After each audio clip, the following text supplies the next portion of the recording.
England, 1822.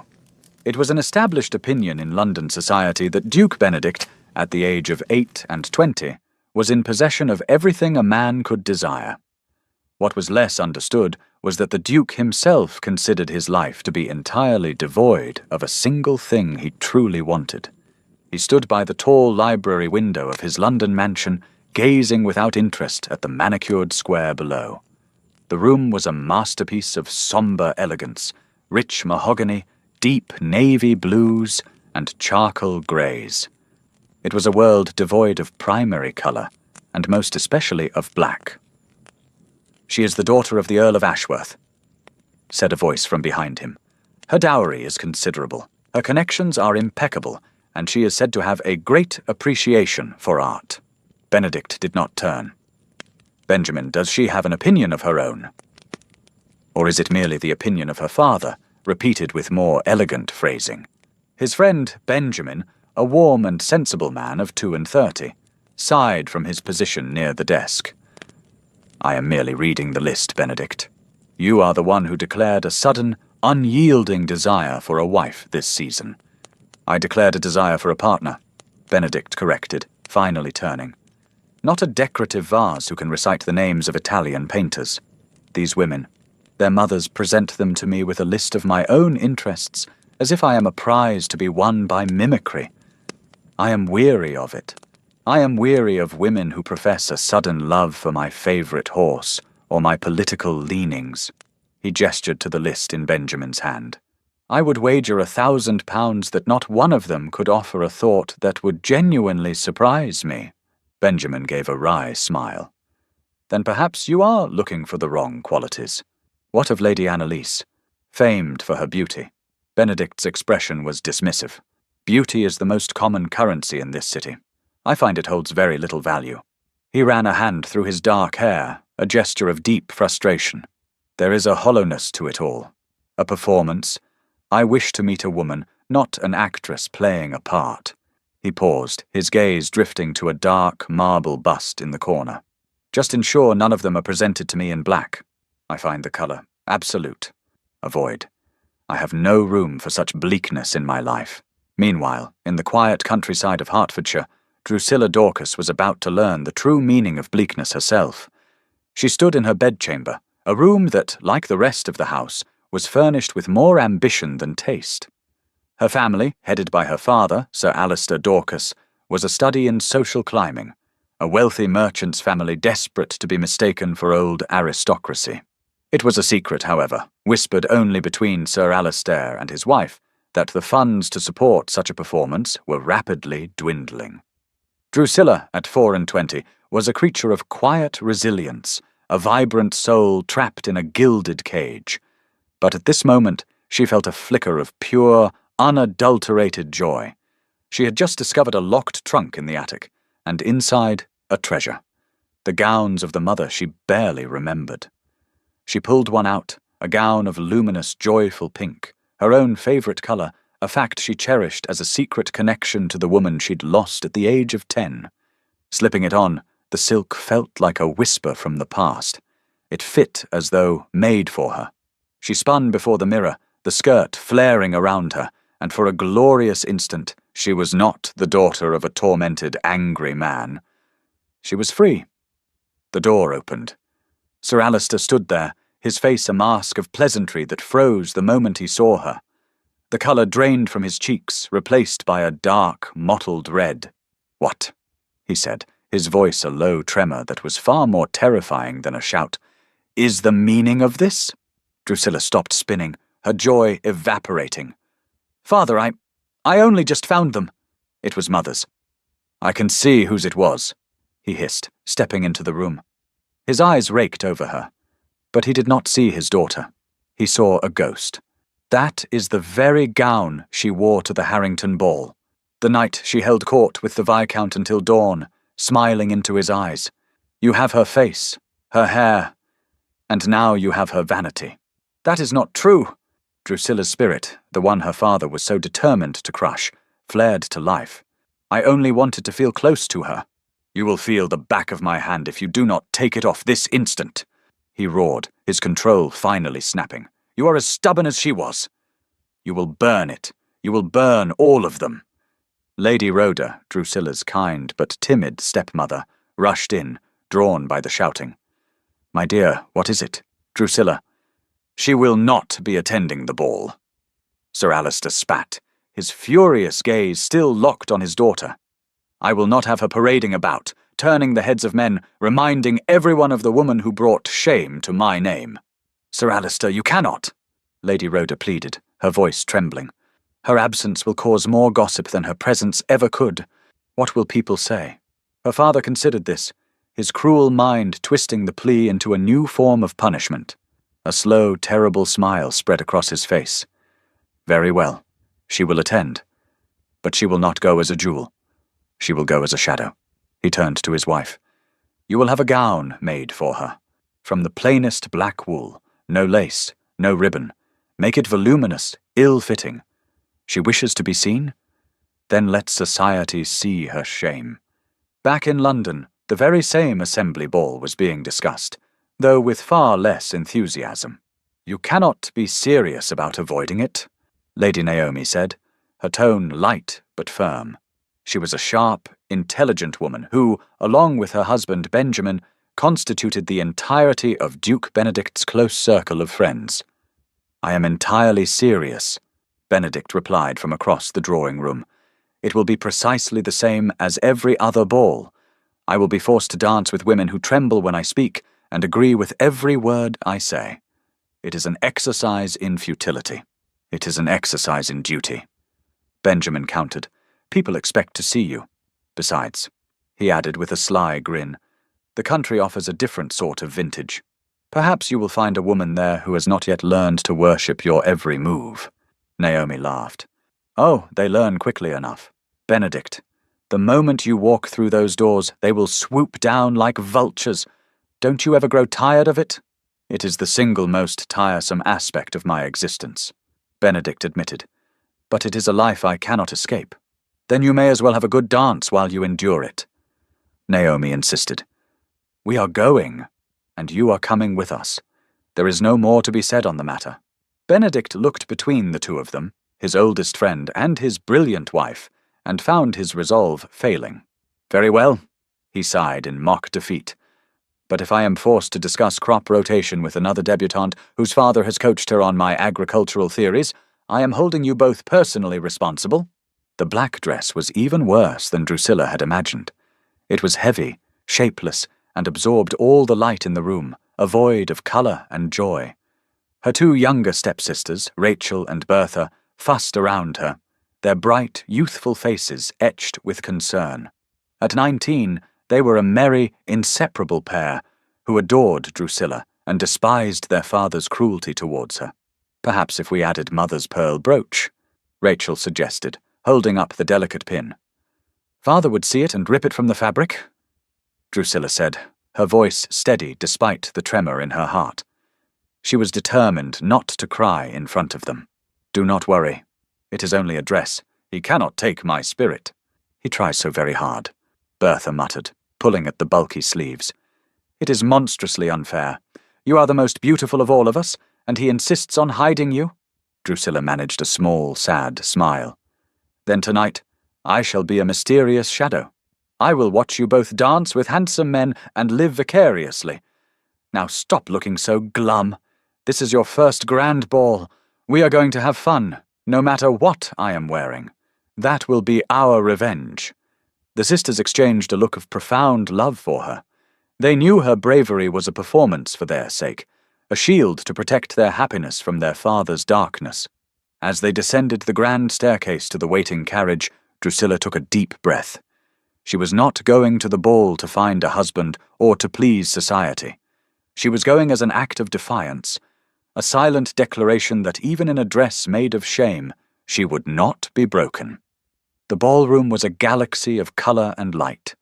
Jewels glittered, silks rustled, and the air buzzed with music and ambition.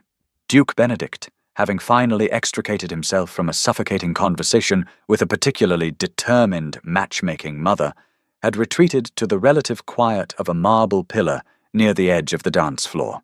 He signalled for a glass of champagne, his polite smile finally falling away to reveal a deep, profound boredom. It was from this vantage point that he saw her. Across the small expanse of polished floor, amidst a sea of pastel silks and vibrant satins, stood a woman in stark, unadorned black. The dress was a monstrosity, a shapeless void of colour, yet it failed completely to hide the exquisite beauty of her features, and in it she was the most captivating creature he had ever seen. But it was her spirit that truly held him fast. She was not looking at him. She was laughing, her head tilted towards two younger girls, and the genuine joy on her face was a beacon in the stuffy, performative room. It was then that the small drama unfolded, not 10 feet from where he stood.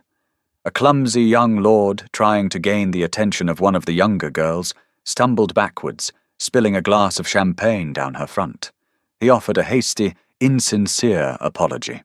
A gentleman of your considerable size must find it a terrible challenge to navigate a ballroom, came a voice, clear and laced with ice. It was the woman in black. Perhaps you ought to practice with the furniture first, before attempting to approach ladies. Benedict froze, the champagne glass halfway to his lips. The words were sharp, intelligent, and utterly authentic. He felt a pull so immediate, so powerful it stole the air from his lungs. This was not an actress. This was a real person.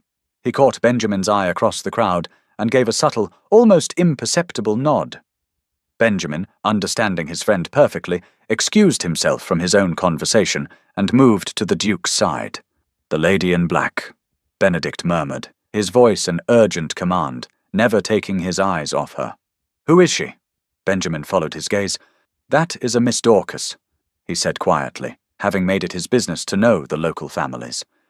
"Her father is Sir Alistair Dorcas, a merchant of some wealth." Benedict C.T. barely heard the rest. Miss Dorcas. The name settled in his mind, a piece of a puzzle he suddenly needed to solve.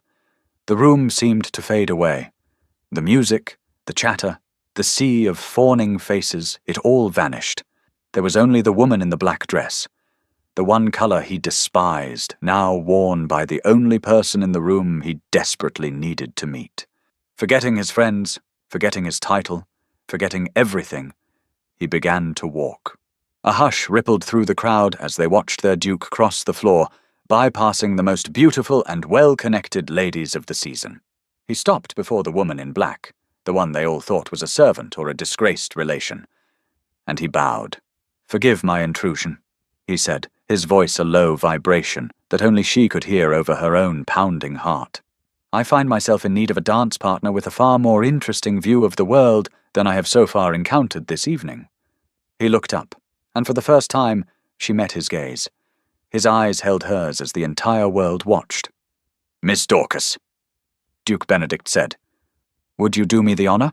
And in the deafening silence that followed, as her father watched with thunderous fury and her sisters with breathless awe, Drusilla Dorcas had to decide whether to take the hand of the one man who could be her salvation, or her ultimate ruin. For a paralyzing moment, the world consisted only of the deafening silence in the ballroom and the outstretched hand of Duke Benedict. Drusilla felt the weight of 100 pairs of eyes, but the most powerful were those of her father, whose fury burned like a physical force from across the room. To accept was an act of open rebellion, a declaration of self-worth she had never been permitted to make. To refuse was to retreat back into the shadows he had designed for her. She looked at the Duke. His expression was not one of pity, but of genuine, unwavering interest. In his eyes she was not a shadow. She was a woman. "I would be honoured, Your Grace," she said, her voice clearer and stronger than she expected. She placed her trembling hand in his. A collective gasp rippled through the assembly as he led her to the dance floor. It was a waltz, an intimate dance that signalled a level of interest far beyond mere politeness. As he drew her into the frame, his hand resting gently but firmly on her waist, she was acutely aware of the stark contrast between his impeccably tailored evening clothes and her own shapeless black wool. "I must confess, Miss Dorcas," Benedict began, his voice a low murmur meant only for her. "I have been observing you this evening. You seem to be the only person in this entire room who is genuinely enjoying herself. Drusilla's sharp tongue, her trusted shield, came to her defence. Perhaps that is because I am the only person here with nothing to gain, Your Grace. It is remarkably freeing. A slow smile touched his lips. He had expected deference. He was met with wit. And yet you speak as though freedom is a novelty to you. His perception was so astute it startled her. For a woman, freedom is always a novelty, she replied, her gaze steady. It is a currency we are rarely permitted to hold. Then you must be a very wealthy woman indeed, he said, his eyes crinkling at the corners. For you wield your opinions with the confidence of a queen. Opinions are all the dowry I possess, Your Grace, she retorted, a ghost of a smile playing on her own lips. I must spend them wisely. He laughed then, a genuine warm sound that seemed to silence the whispers around them. He was utterly enchanted. This was no performance. This was real. He studied her face, the exquisite beauty her father's cruelty could not hide. But it was the intelligence in her amber eyes that held him captive. He saw the flicker of sadness beneath the surface, the resilience that held her straight and tall in a dress designed to make her slump in shame. Then allow me to be your first investment, he murmured as the music drew to a close. For I find your currency far more valuable than any other in this room. He bowed, pressing a light, fleeting kiss to her gloved knuckles before escorting her from the floor. The moment the Duke released her, Drusilla felt as though a spell had been broken. She retreated immediately to the safety of her sisters, her heart hammering against her ribs. "Drusilla," Rachel whispered, her eyes wide as saucers. "You danced with the Duke." The actual Duke. "What did he say?" Bertha demanded, clutching her arm. "He was smiling. I have never seen a man look so completely captivated. He said very little of consequence," Drusilla lied, fanning her flushed cheeks. "It was merely one dance. An act of pity for the girl in the ghastly dress, I imagine. But she could not fool her sisters, nor could she fool herself. It had not felt like pity. It had felt like recognition." From across the room, Lady Rhoda watched with a heart torn between terror and triumphant calculation. Her husband's face was a thundercloud, promising a storm of epic proportions. But the Duke had not taken his eyes off Drusilla, even as he was now surrounded by a flock of hopeful mothers and their dazzling daughters. This was the opening she had been praying for, a chance to save her family from ruin, but it had come in the one form she knew her husband would never, ever tolerate. "Well," Lady Naomi said with a grin as Benedict rejoined them. "That was the most interesting thing you have done all season. You cross a ballroom to dance with a mystery in a black dress. Do tell, what did you discover?" "I discovered," Benedict said, his expression thoughtful and serious, "that I have been fishing in the wrong pond entirely." Benjamin clapped him on the shoulder. "She is a Miss Dorcas. Her father is Sir Alistair Dorcas, a merchant of some sort. New money, and from what I hear, not nearly as much of it as he pretends.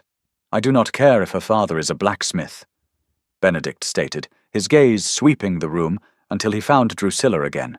"She was the only honest person I have spoken to in a year. There is a fire in her, Benjamin. Did you see it?"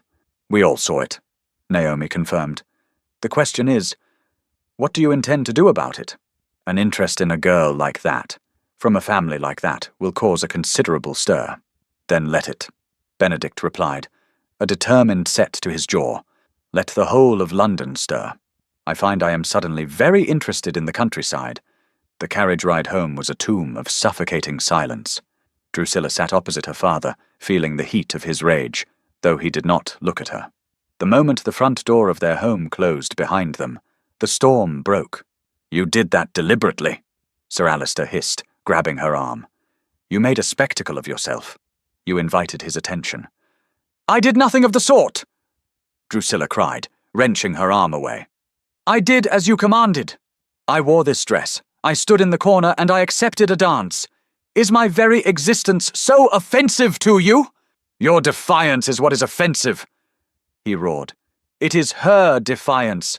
I see her in you, the same deceitful pride, the same way she would smile at other men, inviting them with her eyes." "Stop it!" Drusilla's voice cracked with a pain that had been building for 14 years. Stop speaking of her as if she were a monster, and stop looking at me as if I am her ghost. You are her ghost! He shouted, his face contorted with a decade of jealousy and grief. You stood there in that dress her mother wore, looking just like her, and you think I do not see the same poison in you? Enough, Alistair. Lady Rhoda finally intervened, stepping between them. You are speaking of your own daughter.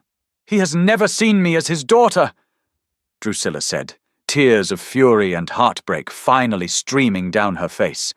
He sees only a woman he despised. I despise deceit, he bellowed. And you, madam, are the living proof of it. He raised a hand to strike her, but the sight of Rachel and Bertha rushing to flank their sister, their young faces pale with terror and defiance, made him freeze. He looked at the three of them, a united front against him, and something inside him seemed to crumble. With a guttural cry of anguish, he turned and stormed into his library, slamming the door behind him.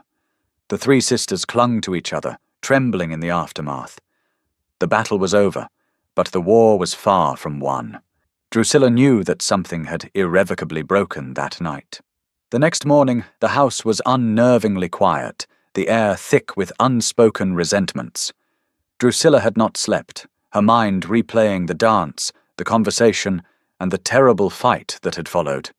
She knew her father would never forgive her. Any hope of a connection with the Duke was a fantasy, a fleeting dream that had only served to make her cage feel smaller and colder. She was sitting in the morning room with her sisters, the three of them finding solace in their shared silence, when the family butler, Jennings, entered the room. His face was pale, his expression one of profound shock. He stood stiffly by the door, his eyes fixed on Drusilla. "Miss Dorcas," he began, his voice barely a whisper. "You have a visitor." Before she could question it, a tall figure filled the doorway, blocking out the morning light. Drusilla's heart stopped. It was Duke Benedict. He had come for her. He stood there, his gaze sweeping over the shocked faces of the sisters before landing on hers. The entire world seemed to shrink to the space between them, a chasm of social impossibility and unspoken questions. He had breached the walls of her prison, and Drusilla had no idea if he had come to set her free or to burn it all to the ground. Drusilla's heart, which had been a frantic drum against her ribs, seemed to stop altogether. The Duke's presence in their morning room was an impossibility, a tear in the very fabric of her constrained reality.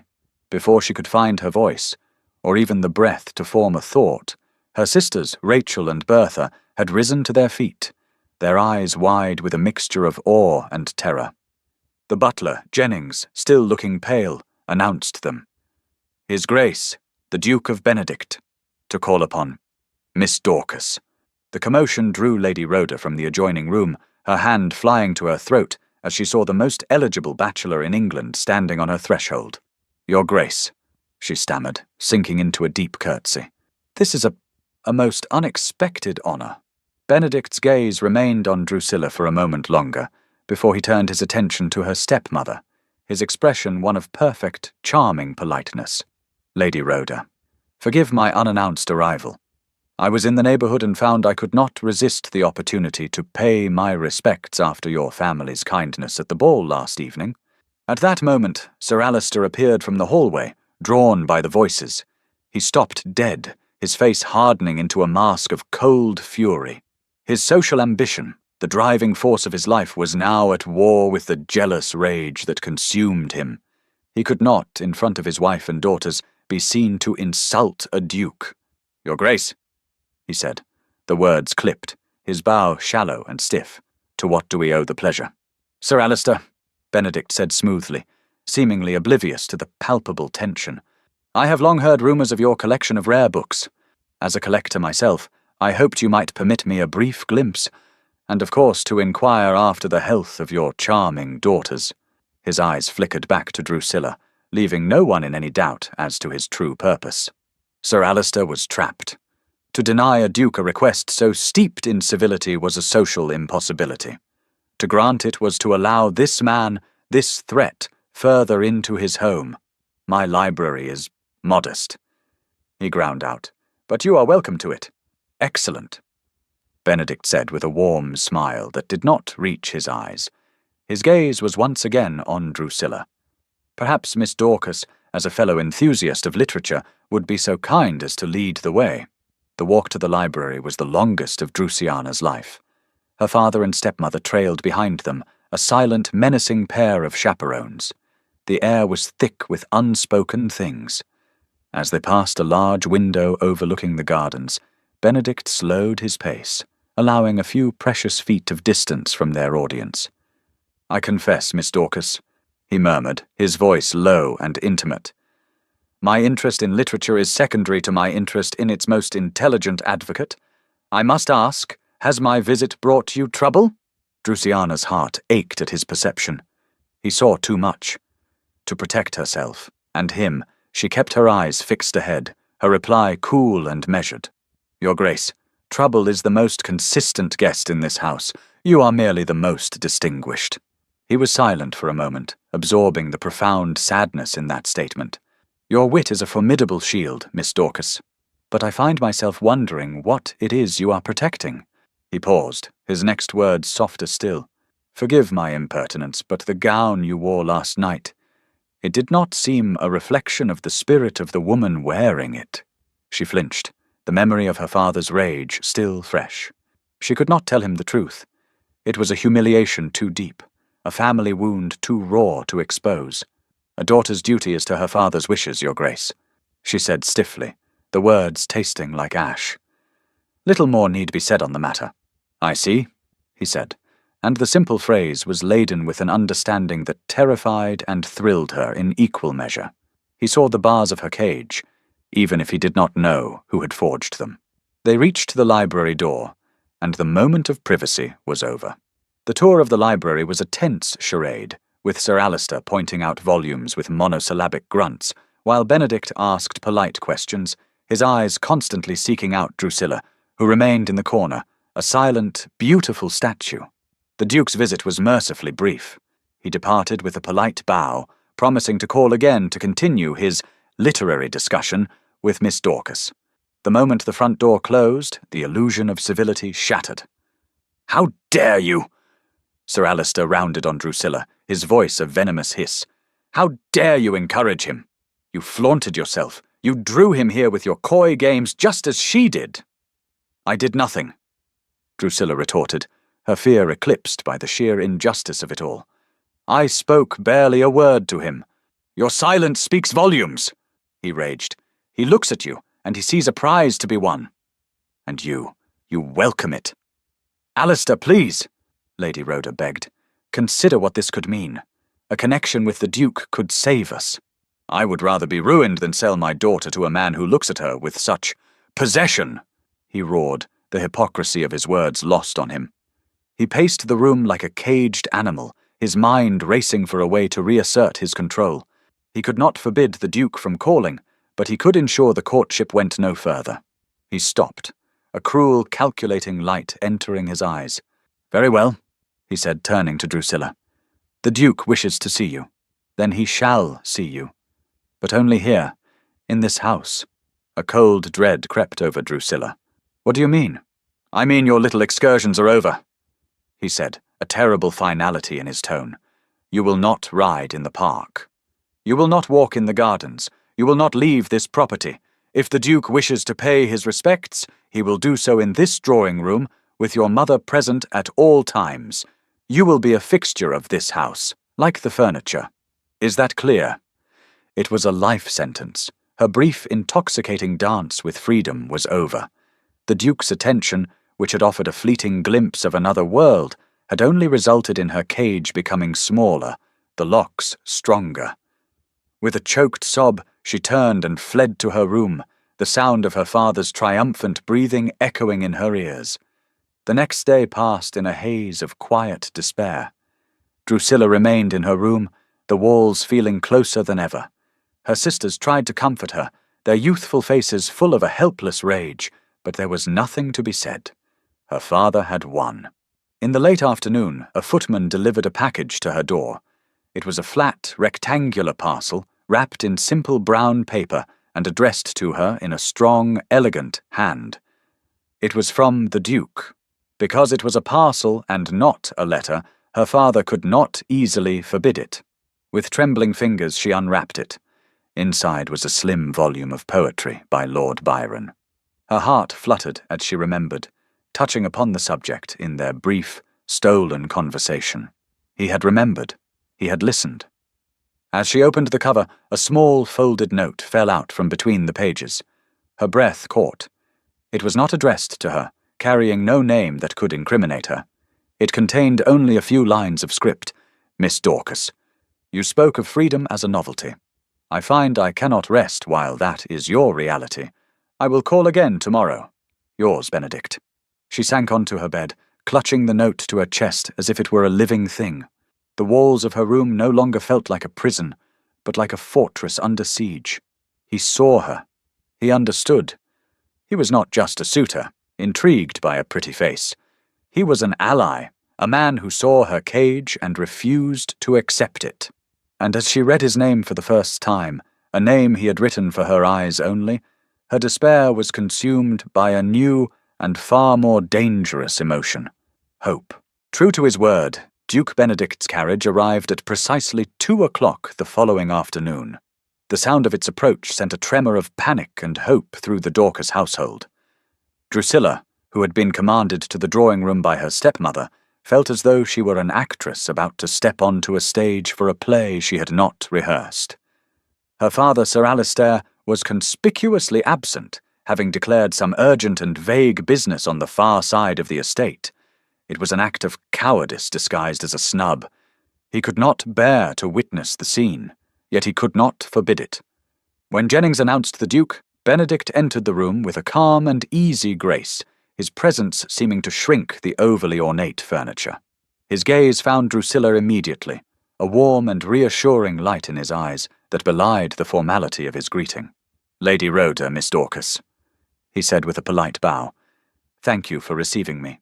"The pleasure is all ours, Your Grace," Lady Rhoda replied, her voice a little too high. She indicated a chair opposite Drusilla, taking up her own chaperoning post like a nervous general. The conversation that followed was a masterpiece of subtext. On the surface, they spoke of the book of poetry he had sent. "I was so pleased you enjoyed the Byron, Miss Dorcas," Benedict began, his eyes holding hers.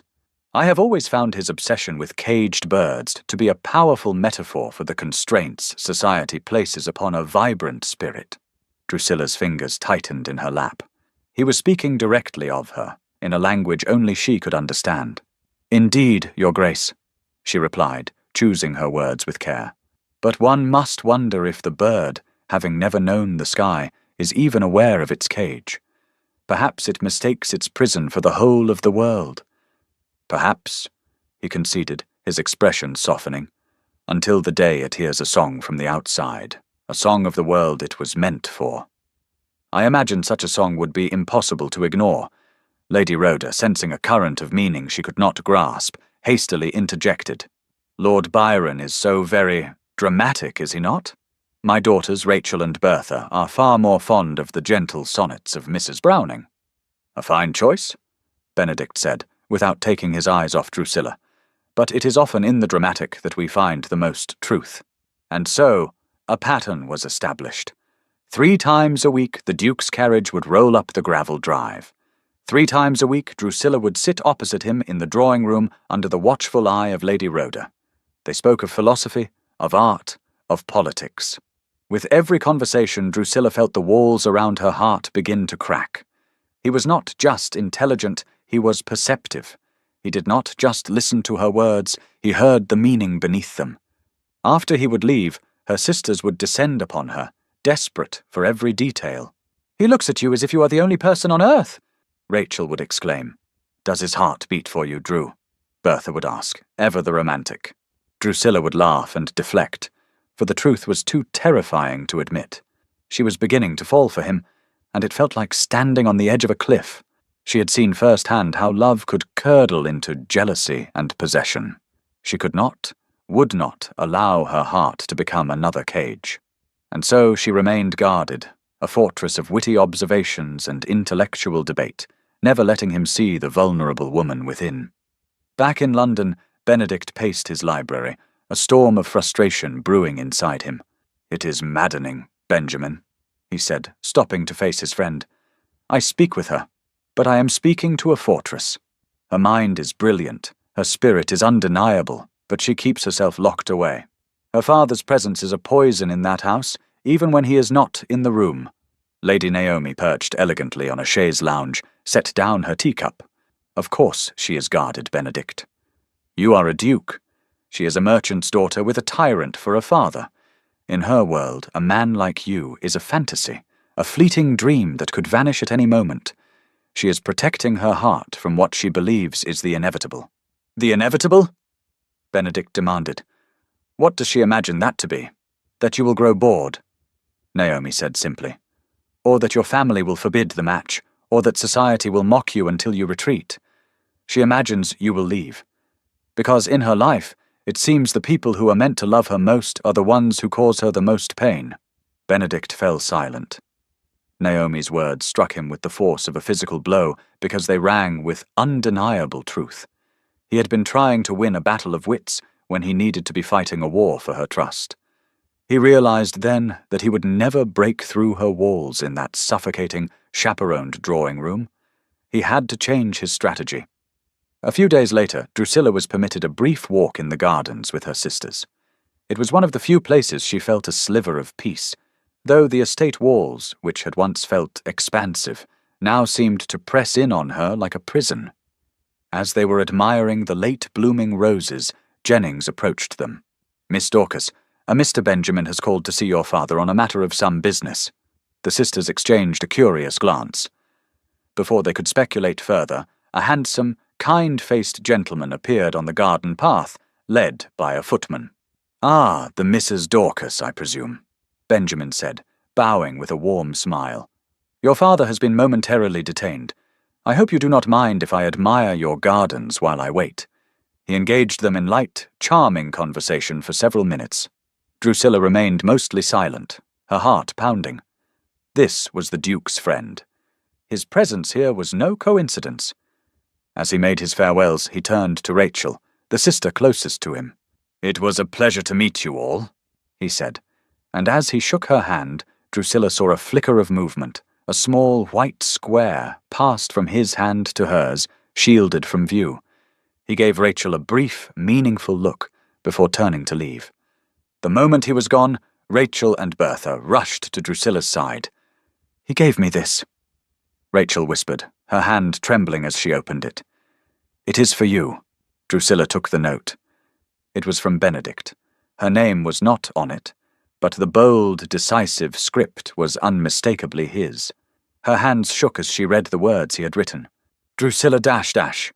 I cannot know you as a collection of chaperoned conversations. The woman I met at the ball, the one with fire in her eyes, is the one I must speak with. Meet me at dawn by the old oak at the edge of your estate. I will be waiting. B." She stared at the note, the words blurring through a sudden rush of tears. He was asking the impossible, to meet a man alone, unchaperoned, at dawn. If she were caught, it would mean absolute ruin. Her reputation, her family's name, everything would be destroyed. Her father's cruelty would be nothing compared to the public disgrace. But as she looked at his name, his initial, a secret between them, she knew this was more than a risk. It was a choice. Between the cage she had always known and a terrifying, brilliant glimpse of the sky. The note lay on Drusilla's bedside table, a small square of white in the encroaching twilight, yet it burned with the intensity of a star. "Meet me at dawn." The words were a summons, a challenge, a promise.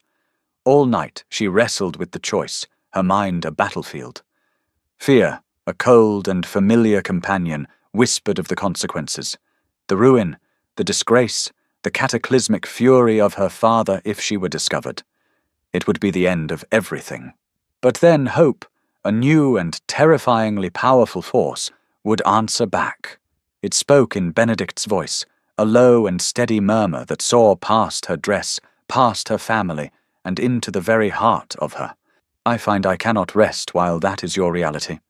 For the first time in her life, someone saw her cage and wished to break it. To ignore such a call felt like a betrayal of a self she was only just beginning to discover. An hour before dawn, when the sky was a bruised and starless grey, she slipped into her sister's adjoining room. They awoke instantly, their faces pale with shared anxiety in the candlelight. "He has asked me to meet him," Drusilla whispered, holding out the note. Rachel read it first, her eyes widening. Bertha read it over her shoulder, her hand flying to her mouth. They did not speak of the danger. They did not speak of the impropriety. They saw only the desperate hope in their sister's eyes. "The scullery door," Rachel said immediately, her mind already working. "Mrs. Harriet leaves the bolt unlatched for the baker's boy. I will go down first. If I am not back in 5 minutes, it is not safe. I will wait by the landing," Bertha added, her voice a fierce whisper. "I will listen for father. He sometimes rises early. If you hear an owl's hoot, it is me. You must turn back." Drusilla looked at them, at their brave, determined faces, and felt a surge of love so powerful it nearly brought her to tears. In this house of shadows, her sisters were her light. "Thank you," she breathed, the words encompassing everything. The journey through the sleeping house was a symphony of terror. Every creak of the ancient floorboards was a gunshot in the silence. Every shadow seemed to hold the hulking figure of her father. But Rachel gave the all-clear, and no owl's hoot came from the landing. Drusilla slipped through the scullery door and into the damp, misty air of the pre-dawn garden, her heart a frantic bird in her chest.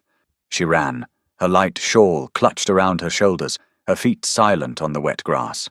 The old oak stood at the furthest edge of the estate, a dark and ancient silhouette against the slowly lightening sky. He was already there. Benedict was leaning against the trunk of the great tree, his arms crossed, a solitary figure of patient strength. He was not dressed as a duke, but in the simple, well-cut clothes of a country gentleman. He saw her approach and pushed away from the tree, his expression one of profound relief. "You came," he said, his voice husky. It was not a question, but a prayer answered. "You left me little choice, Your Grace," Drusilla replied, her breath catching in her throat. "You seem to have a habit of making impossible requests." "I have a habit," he corrected, taking a step closer, "of pursuing that which is of immeasurable value, and I find I can no longer continue the charade in your drawing-room. I did not come to Hertfordshire to discuss poetry, Drusilla." He said her name. Not Miss Dorcas. Drusilla. The sound of it on his lips, in this secret, misty world between night and day, was an intimacy so profound it made her tremble. "Then why did you come?" she whispered, her carefully constructed walls beginning to crumble. "I came for the woman I met at the ball," he said, his gaze intense. "The one with fire in her eyes, who defends her sister and is not afraid to speak the truth. I came because I see the injustice of your situation, and I cannot stand by and do nothing." He took another step, closing the distance between them. "Your father. He is the reason for the black dress. He is the reason for your sadness." It was not a question. It was a statement of fact. And hearing the truth spoken aloud by someone else, by him, was a release so powerful it broke her. A single hot tear escaped and traced a path down her cold cheek. He loved my mother," she began, the words stumbling out. "And now he sees only her ghost when he looks at me, a ghost he has come to hate." "Then he is a fool," Benedict said, his voice soft but laced with steel, "for he is blind to the extraordinary woman standing before him." He gently, tentatively reached out and brushed the tear from her cheek with his thumb. His touch was electric, a warmth that spread through her entire being. The air grew thick, charged with unspoken feelings. All the witty retorts, all the guarded defences, they were gone. There was only this man, his sincerity a beacon, his touch a revelation. His eyes searched hers, asking a silent question. He saw her fear, her vulnerability, but he also saw the flicker of a desire that matched his own. Slowly he leaned in, his gaze dropping to her lips. This was it. The moment she had read about in books but never, ever believed would be hers. The world fell away. There was only the scent of damp earth, the cool morning air, and the warmth of his hand, now cupping her jaw. But as his lips were a mere breath from hers, a lifetime of fear erupted within her. She saw her father's face, contorted with rage. She felt the suffocating weight of his jealousy, a poison that had taught her that a man's affection was not a gift, but a cage. With a small, choked gasp, she pulled back. "I cannot," she whispered, the words tearing from her throat. She was not rejecting him. She was rejecting the terror he could not possibly understand. Benedict froze, his expression a mixture of confusion and hurt. He opened his mouth to speak, to ask, to understand. But a sudden, sharp snap from the nearby woods cut him off. The sound of a dry twig breaking. The sharp crack of a dry twig breaking under a heavy boot echoed from the nearby woods. They both froze, their eyes flying to the source of the sound. A figure was emerging from the trees, a groundskeeper beginning his morning rounds, his dog trotting ahead of him. He had not yet seen them. But in a matter of seconds, he would. Discovery was imminent. Ruin was a single footstep away. The sharp crack of the twig was a gunshot in the fragile dawn. All thought, all emotion, all of the unresolved tension of the almost kiss vanished in a single, ice-cold rush of adrenaline. Benedict reacted instantly.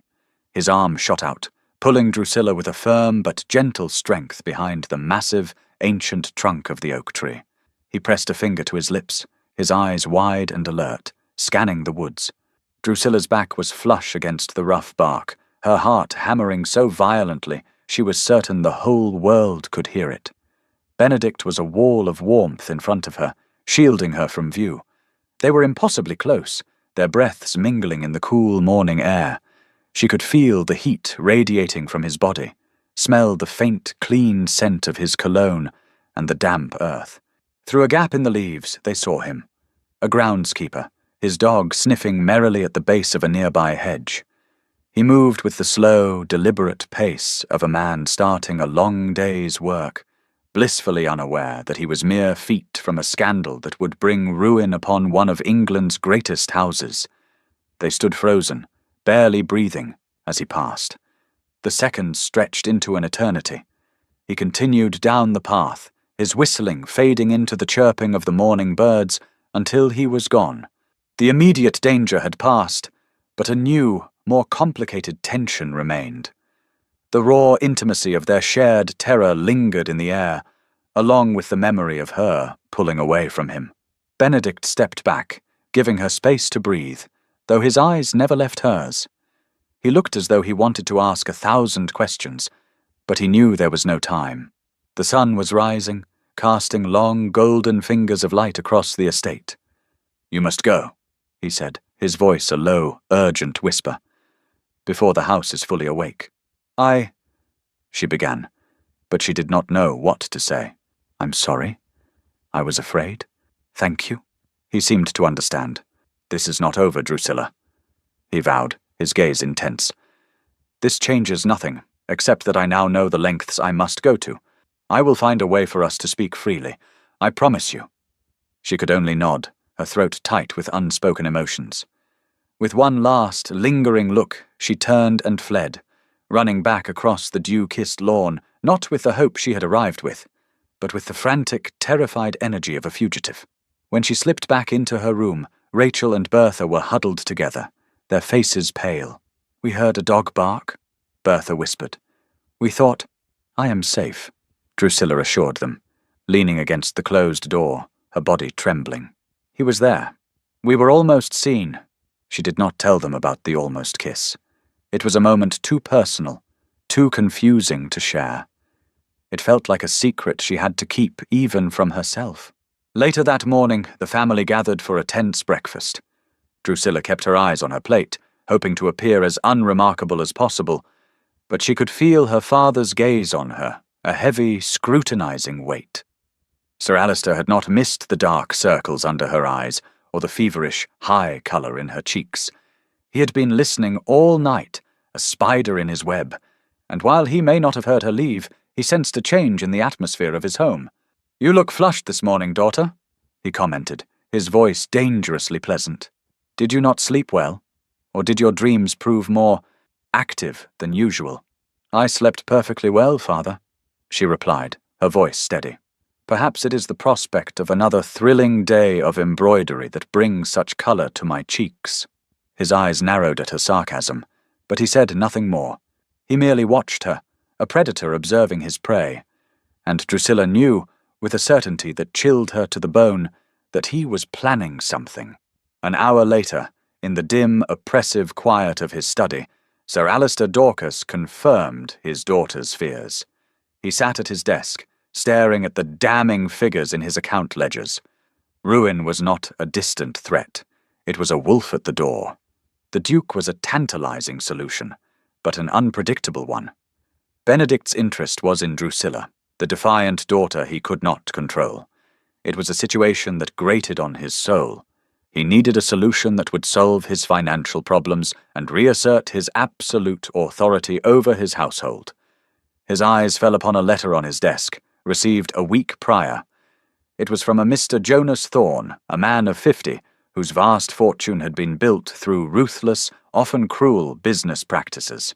Thorne was a widower, socially ambitious, and known to have an eye for very young, beautiful women.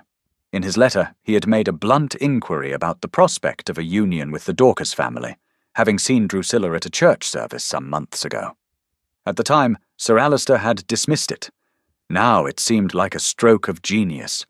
Thorne was a man he understood, a man motivated by simple greed and possession. He was controllable, and he was rich. A cruel, triumphant smile spread across Sir Alister's face. He would solve his money problems and put an end to this romantic nonsense in one fell swoop.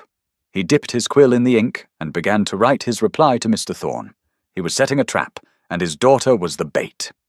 That evening, dinner was a torturous affair. Drusilla, Rachel, and Bertha spoke in quiet tones, while Lady Rhoda made nervous conversation about the weather. Sir Alister remained silent, watching them all with the smug satisfaction of a man who held all the cards. Finally, as the plates were being cleared, he set down his wine-glass. "I have some news which concerns this family," he announced, his voice booming in the quiet room. "And you in particular, Drusilla." Drusilla's head snapped up, her heart beginning to pound. "I have long been concerned about your future," he said, his tone dripping with false sincerity. "At your age and with your particular temperament, securing a suitable match has been a challenge. However, I am pleased to announce that I have taken matters into my own hands." He paused, savouring the moment. "I have secured a most advantageous courtship for you, with a man of considerable wealth and maturity. A man who can provide for you, and shall we say, guide your more spirited tendencies. Mr. Jonas Thorne has expressed a formal interest in a union with our family. He will begin calling upon you tomorrow afternoon." The name fell into the room like a stone, shattering the fragile peace. Drusilla stared at him in horror.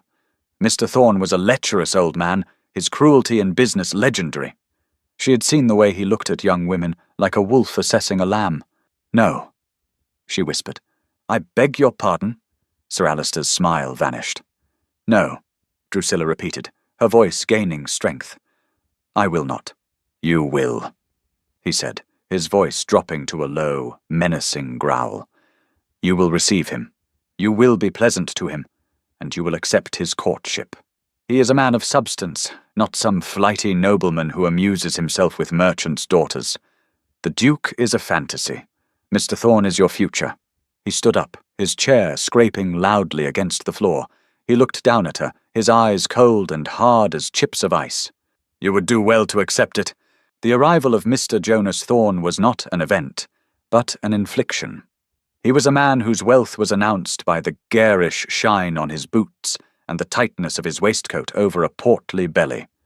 He smelled of stale cigars and cloying cologne, a scent that seemed to stain the very air of the drawing-room. Drusilla endured his first visit with the stoicism of a martyr.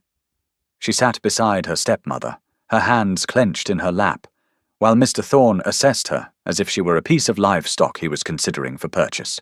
He spoke not to her, but at her, boasting of his factories in the north and the size of his estate, his small, piggy eyes lingering on her face, her neck, her hands. "A fine-looking girl," he he boomed to Lady Rhoda, as if Drusilla were not even present. "Quiet, I like that. A wife should be a quiet comfort, an ornament to a man's home." Drusilla's blood ran cold.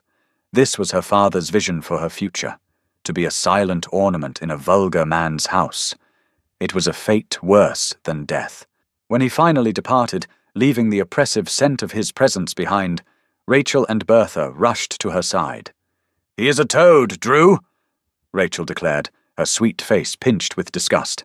"You cannot marry him," Bertha whispered, her eyes full of tears. "We will not let you." "There is nothing to be done," Drusilla said, her voice hollow. "Father has decreed it." But Lady Rhoda, who had sat through the entire ordeal with a placid expression that concealed a churning heart, knew that something must be done. Her husband's cruelty had finally crossed a line from bitter resentment into monstrous action. That evening, seeing the deadened look in Drusilla's eyes, she resolved to uncover the root of this poison, no matter the cost. Her opportunity came the following afternoon. She sought out Mrs. Harriet, the old family servant who had been with Sir Alistair since before his first marriage. She found her in a dusty room in the attic, carefully folding old linens into a cedar chest. "Mrs. Harriet," Lady Rhoda began, her tone gentle, "may I have a word with you?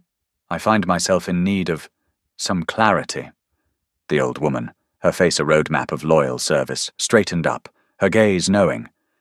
"If it is about the master and Miss Drusilla, my lady, clarity has been in short supply for many years." "You knew his first wife, did you not? The late Lady Eleanor?" "I did," Mrs. Harriet said softly.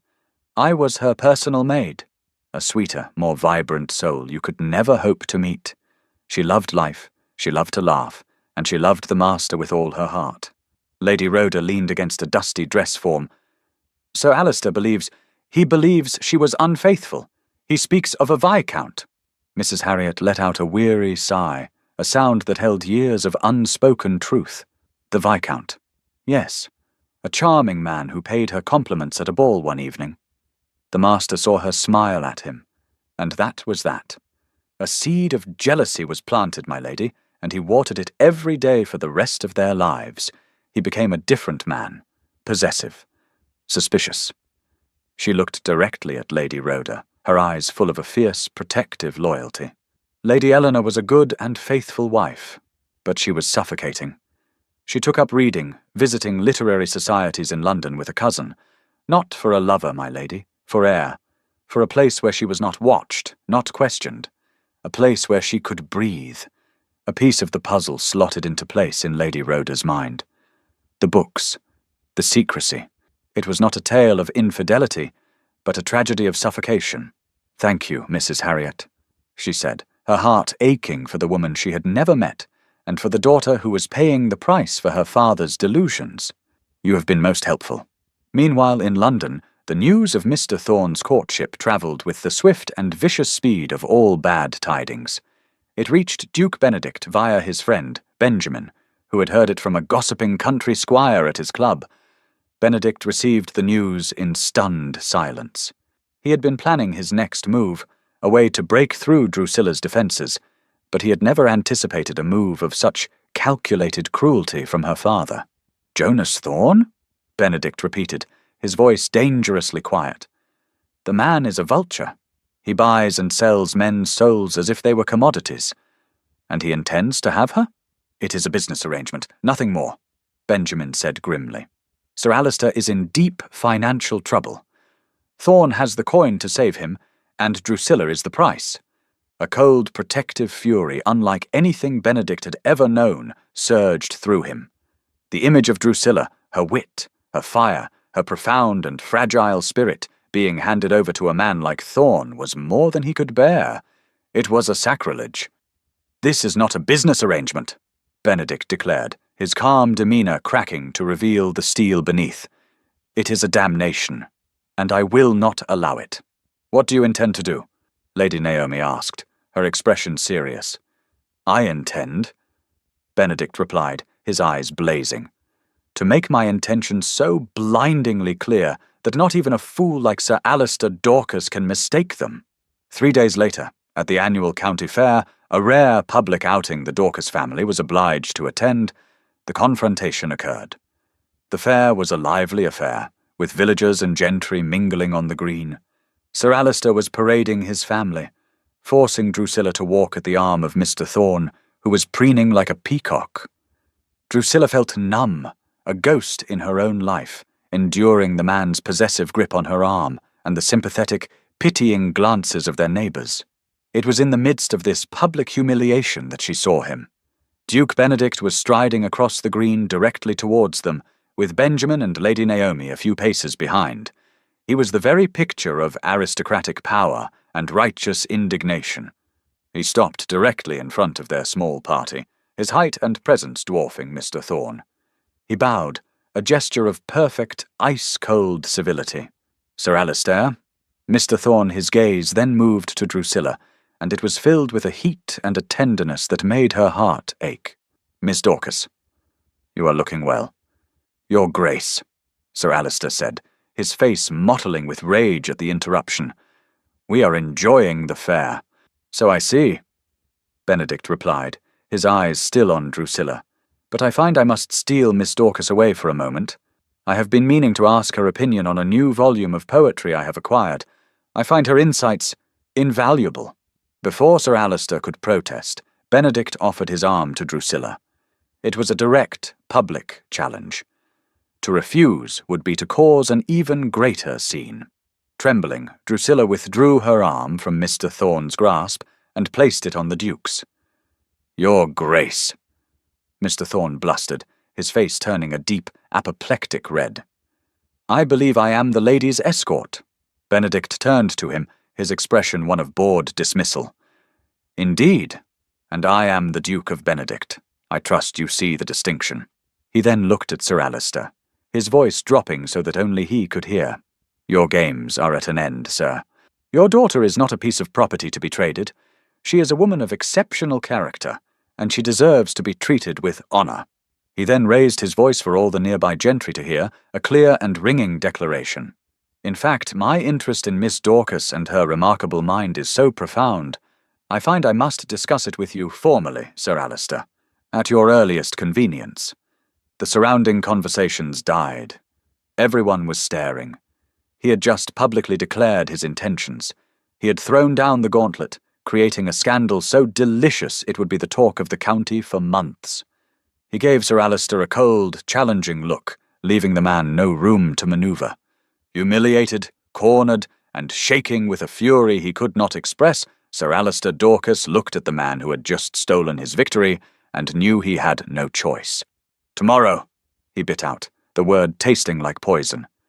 At my home, 2 o'clock. The morning of the Duke's formal visit was a study in contrasts. Downstairs, the drawing-room was being aired and polished to within an inch of its life, Lady Rhoda fluttering about with a mixture of nervous excitement and sheer terror. Her entire future, and the futures of her daughters, rested on the next hour. To her, Duke Benedict was not a man. He was salvation in a perfectly tailored coat. Upstairs, Drusilla sat numbly by her window, watching a pair of robins on the lawn. Her sisters, Rachel and Bertha, hovered nearby, their usual cheerful chatter replaced by a hushed, reverent anticipation. He is going to ask for your hand, Drew, Rachel whispered, her hands clasped together. I know it. And then father will have to say yes. He wouldn't dare refuse a duke. And you will be a duchess, Bertha breathed. And you will leave this house forever, and you will be happy. Drusilla offered a weak smile. You are both living in a fairy tale. You do not know our father. She had spent the night staring into the darkness, her heart a tangled mess of hope and dread. The Duke's public declaration had been a bold, magnificent gesture, but she knew the landscape of her father's mind. It was a dark and twisted place where logic held no sway, and old wounds festered into poison. She did not dare to hope. Hope was a vulnerability she could not afford. Meanwhile, in his study, Sir Alister Dorcas paced before the cold fireplace. He had been publicly cornered, his authority challenged by a man whose power dwarfed his own. His ambition screamed at him to accept the Duke's proposal. It was a match beyond his wildest dreams, a union that would erase his debts, cement his family's place in society, and make him the envy of every social climber in England. But every time he pictured it, the image was soured. He saw Drusilla, radiant and triumphant, standing beside the Duke, and in his mind's eye, her face would morph into that of her mother, smiling that same radiant, secretive smile she had given the Viscount at the Harrington ball. The thought was a hot poker to his soul. To give his daughter's hand to this man felt like a surrender, a final posthumous victory for the wife he believed had betrayed him. At precisely 2 o'clock, Duke Benedict was announced. He was shown into the drawing-room where Sir Alister, Lady Rhoda, and Drusilla awaited him. Drusilla was instructed to sit beside her mother, a silent observer to the transaction of her own life. Benedict was calm, direct, and impeccably honourable. He dispensed with pleasantries quickly. "Sir Alister," he began, his voice steady and clear, "I will not waste your time with pretense. My admiration for your daughter, Miss Dorcas, is profound.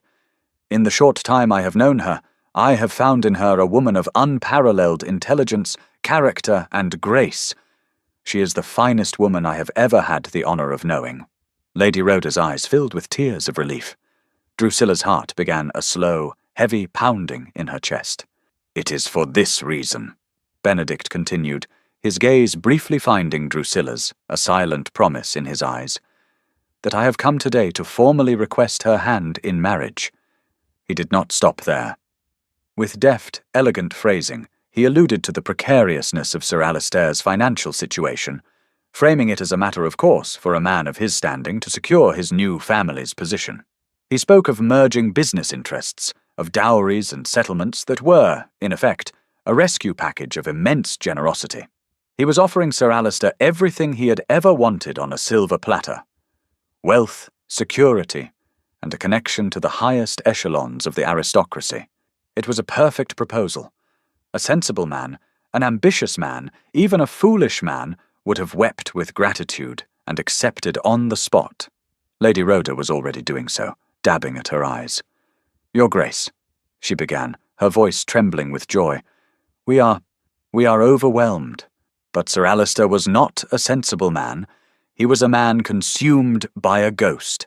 He looked away from the Duke and at his daughter. He saw the flicker of hope in her eyes as she looked at Benedict, a soft, vulnerable light he had never seen before.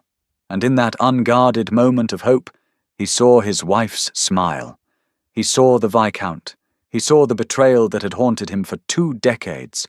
The jealousy, hot and absolute, overwhelmed all reason.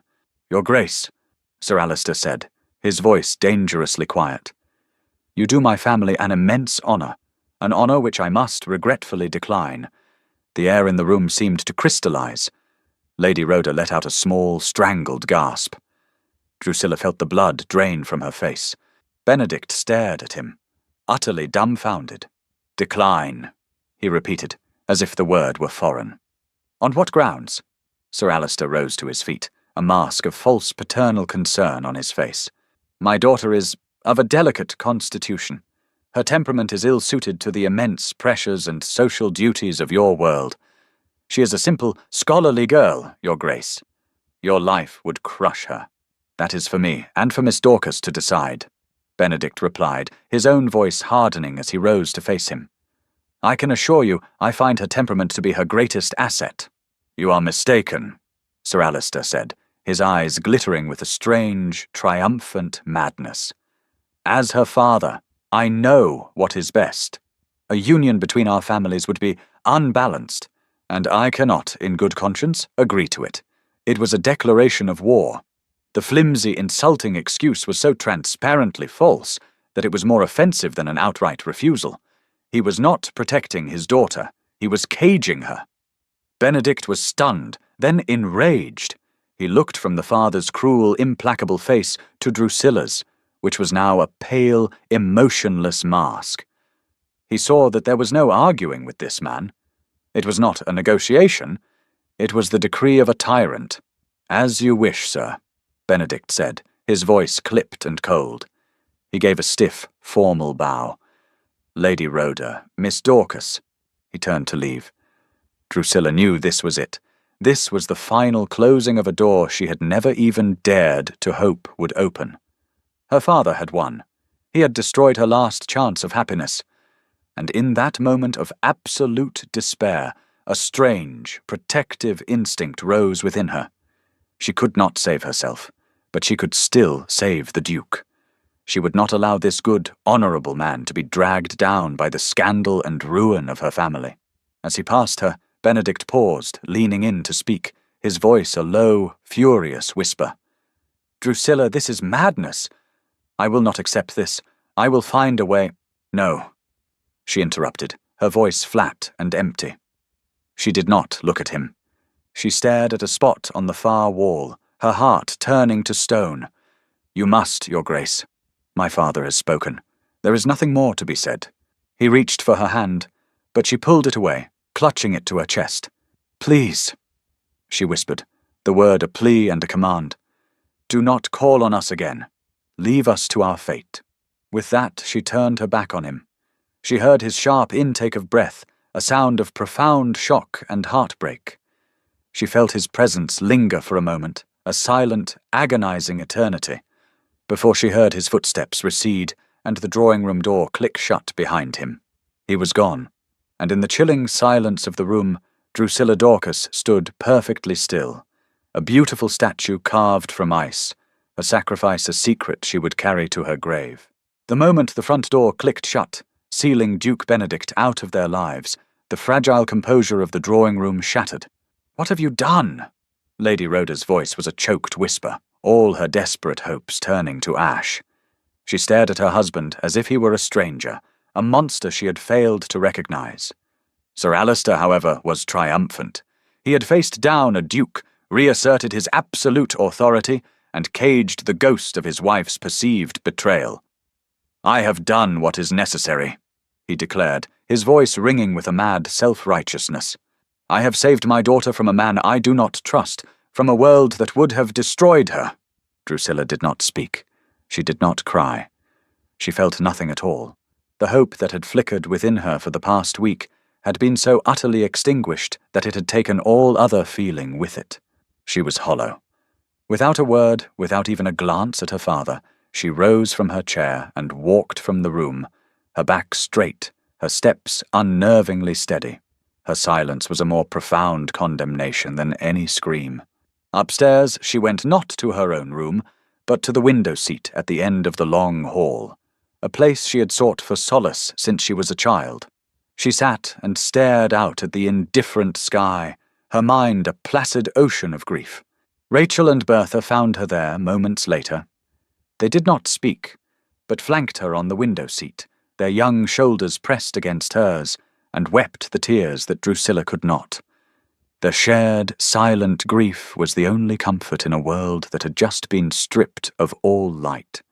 Miles away, Duke Benedict stormed into the drawing-room of his friend's rented house, his face a mask of thunderous disbelief. "He refused," Benedict said, the words tasting like poison. "He looked me in the eye and refused." Benjamin and Naomi, who had been waiting with anxious anticipation, stared at him. "Refused?" Benjamin asked, incredulous. "On what grounds? The man is on the brink of ruin." "He claimed she was of a delicate constitution," Benedict scoffed, pacing the room like a caged lion. "He said his daughter was not fit for my world." He spoke as if he were protecting her, but his eyes, there was a cruelty in them, a madness. He stopped pacing and looked at his friends, his own heartbreak showing through the anger. "And then she told me to leave. She asked me not to call again." That was the blow that had truly wounded him. Not the father's insane refusal, but Drusilla's dismissal. Lady Naomi rose and went to him, her expression full of a deep, sorrowful understanding. "She was not rejecting you, Benedict," she said softly. "She was trying to protect you. A woman living in a cage will not ask a man to join her in it. She will tell him to fly away so he does not have to watch her die." "Then what am I to do?" he asked, his voice raw. "I cannot force my way back in. He will never let me near her again." "You will wait," Naomi said, her voice firm. "You have declared yourself. The father has made his move. The next move must be hers. For now there is nothing more to be done. Benedict sank into a chair, the full weight of his powerlessness crashing down upon him. He, a duke, who could bend the will of Parliament and command the loyalty of thousands, was helpless against the petty tyranny of one broken man. That night, the Dorcas home was silent as a tomb. Sir Alister had locked himself in his study, drinking heavily to celebrate a victory that felt strangely hollow. The sisters had retired to their rooms, exhausted by grief. Only Lady Rhoda was awake, her mind clear and sharp with a newfound cold resolve. She had been a timid wife, a gentle stepmother, but seeing Drusilla's spirit so utterly crushed had forged something new in her: courage. She walked to the study and entered without knocking. Sir Alister looked up from his brandy, a scowl on his face. "What is it?" "I have come to ask you a question, husband," she said, her voice even and calm. "Are you so blinded by the past that you are willing to sacrifice your daughter's entire future to soothe a ghost?"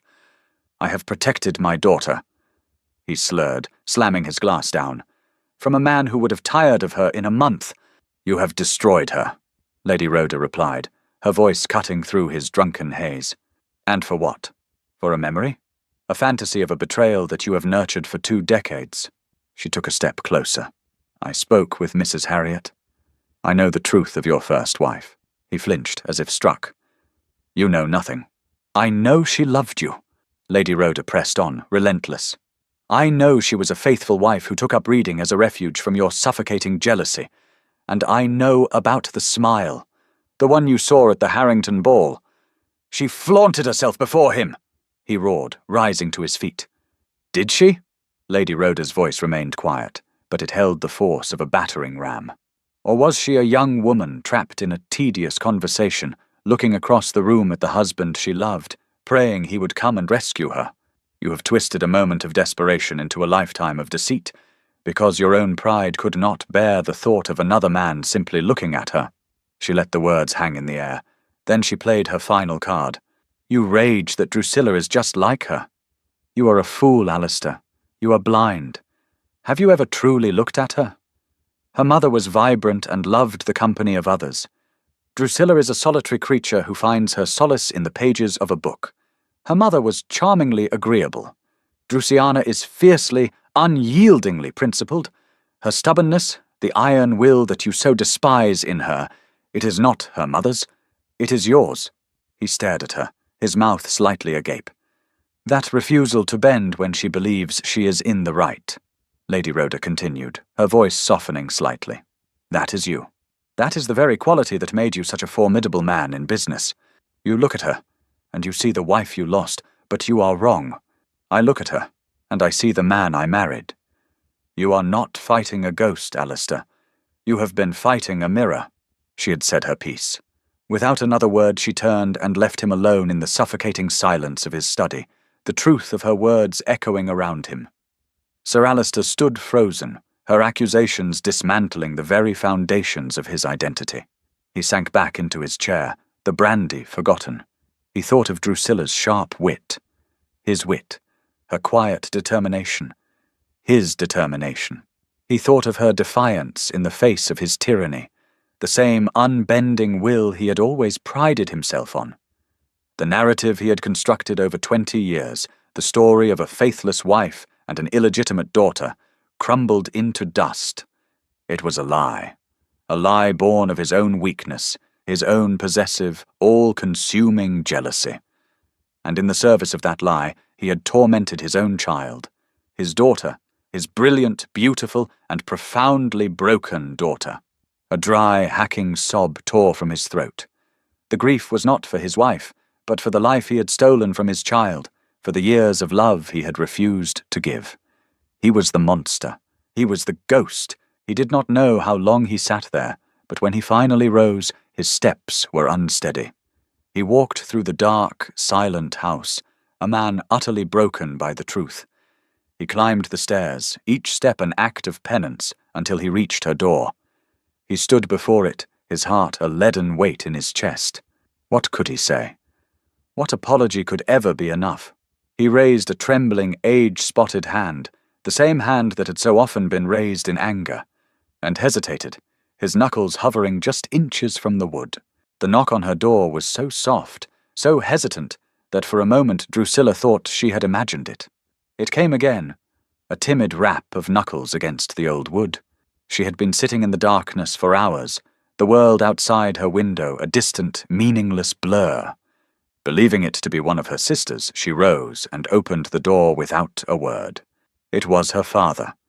He stood on the threshold, a man she had only ever seen as a figure of iron authority or terrifying rage, and in that moment he was neither. He was simply an old, broken man. His face was ashen, his shoulders slumped, and his eyes, the same eyes that had so often glared at her with cold hatred, were red-rimmed and swimming with a grief so profound it seemed to drown him. Her first instinct was fear, a lifetime of conditioning screaming at her to retreat, to brace for the coming storm. But there was no storm in his expression. There was only ruin. "Drusilla," he began, his voice a hoarse, unfamiliar rasp. He seemed to struggle for the words. "May I—" He gestured weakly into the room. Numbly she stepped aside. He walked into the center of the room and stood there, looking lost. The silence stretched, thick and heavy with 24 years of unspoken pain. "I have been a fool," he said at last, the words tearing from him. "A blind, jealous fool." He finally looked at her, and for the first time in her memory she saw not the ghost of her mother, but a man looking at his own child. "Your mother. She was a good woman. She loved me. I see that now." Drusilla said nothing. She could not. The foundations of her world, a world built on the unshakable certainty of his hatred, were beginning to crack. "I was so consumed by my own pride, my own imagined slights, that I failed to see what was right in front of me," he continued, his voice cracking. "I failed to see you." He took a shaky step closer. "Every time I looked at you, I saw her face, and I punished you for it. I punished you for her beauty, for her spirit, qualities that I should have cherished in my own daughter." He choked on the word. "My daughter. You are my daughter. You have always been my daughter, and I have been a monster to you." The confession, so raw and absolute, did not bring relief. It brought only a strange, dizzying confusion. This man, the architect of all her pain, was now dismantling his own creation before her eyes. He seemed to see the guardedness in her expression, the thick walls that would not crumble with a single apology. He did not ask for forgiveness. He knew he had not earned it. Instead, his face filled with a new, urgent clarity. "That man," he said, "the Duke, he sees you. He sees the woman I was too blind to. He is a good man. An honorable man." He met her eyes, his own pleading. "What you said to him, telling him to leave, you did it to protect him from me, did you not?" She gave a single, almost imperceptible nod. "I have done this," he whispered, the full weight of his actions crashing down upon him. "I have destroyed your one chance at happiness." He straightened up then, a flicker of the iron will his wife had spoken of returning to him, but this time it was in service of her. "No, I will not allow it. I was wrong to refuse him. If he will still have you, Drusilla, you have my blessing. You have my most profound and heartfelt blessing. Go to him." He turned and walked from the room, leaving her alone in the wreckage of his confession. She stood there for a long time, the silence of the room now filled with the echo of a single, impossible word. "Go." The next morning, Drusilla sat with Rachel and Bertha, the early light streaming into the room, and told them everything. Her sisters listened in stunned silence, their expressions shifting from disbelief to a dawning, brilliant hope. "He said that?" Rachel breathed. "He actually said you were his daughter." "He gave you his blessing," Bertha added, her eyes shining. "Then what are you waiting for? You must go to London at once." Drusilla shook her head, a familiar fear clutching at her heart. "It is too late. I sent him away. I told him never to return. A man like Duke Benedict doesn't beg, and he doesn't wait. He will have moved on. He will have forgotten me." "Forgotten you?" Rachel scoffed, her loyalty fierce. "Drusilla, the man crossed an entire ballroom, ignoring every titled lady in England, to dance with you in a dress made of shame. He has called on you relentlessly. He faced down father in public. Men like that do not simply forget. But I hurt him, Drusilla whispered, the memory of his shocked, heartbroken face a fresh wound. I turned my back on him. You did it to save him, Bertha insisted, taking her hands. He is intelligent, you said so yourself. He must know that. You must go to him, Drew. You must tell him you are free. Love like this, it does not come twice in a lifetime. Do not let fear be a greater tyrant than father ever was. Do not let fear be a greater tyrant. The words struck her with the force of a revelation. Her father had surrendered. He had dismantled the walls of her prison, brick by painstaking brick. Now, the only thing keeping her caged was herself. All her life she had been a passive survivor, enduring the cruelty, guarding her heart. But Benedict had seen a fire in her, a strength she was only now beginning to recognize in herself. Love, she realized, was not a passive state. It was an act of courage. A new, terrifying resolve settled over her. She would be courageous. She found her father in his study. He was not drinking, but staring out the window, looking older and smaller than she had ever seen him. He turned as she entered, his expression anxious. "Father," she said, her voice clear and steady, "I am going to London." He did not argue. He did not question. A look of profound, sorrowful relief washed over his face. He simply nodded. "Of course you are." He walked to the bell pull. "I will have the travelling carriage prepared at once. You will take my finest horses." It was the first true act of a father she had ever received from him. The household was thrown into a flurry of activity, but this time it was a flurry of hope. Lady Rhoda, her eyes bright with tears, helped her pack a small valise. Rachel and Bertha fussed over her, choosing her most becoming travelling dress and pressing her shawl. They were not losing a sister. They were launching a champion. As she stood in the entrance hall, ready to depart, Sir Alistair approached her. He did not try to hug her. They were not a family for such things. But he gently took her hand. "Be happy, Drusilla," he said, his voice thick with emotion. "That is all I ask." She looked at him, at the decades of pain and regret etched onto his face, and knew that their journey to forgiveness would be long. But it had begun. "I will try," she whispered. She climbed into the carriage alone. As it pulled away from the house, she looked back at the faces of her family, her sisters waving frantically, her stepmother weeping with joy, her father standing still as a statue, watching his daughter ride away to a life he had almost destroyed. The carriage turned onto the main road, the road to London. Drusilla faced forward, her hands clenched in her lap. She was riding toward an uncertain future, toward a man whose heart she had broken, with no idea if he would even see her, let alone forgive her. For the first time in her life, she was not running from her past, but racing toward her future, and she was utterly, terrifyingly, magnificently free. The journey to London was a crucible. With every mile that separated Drusilla from her past, she felt a layer of fear and resignation being stripped away, replaced by a terrifying, thrilling resolve. She was no longer a pawn in her father's tragic history, but the author of her own future.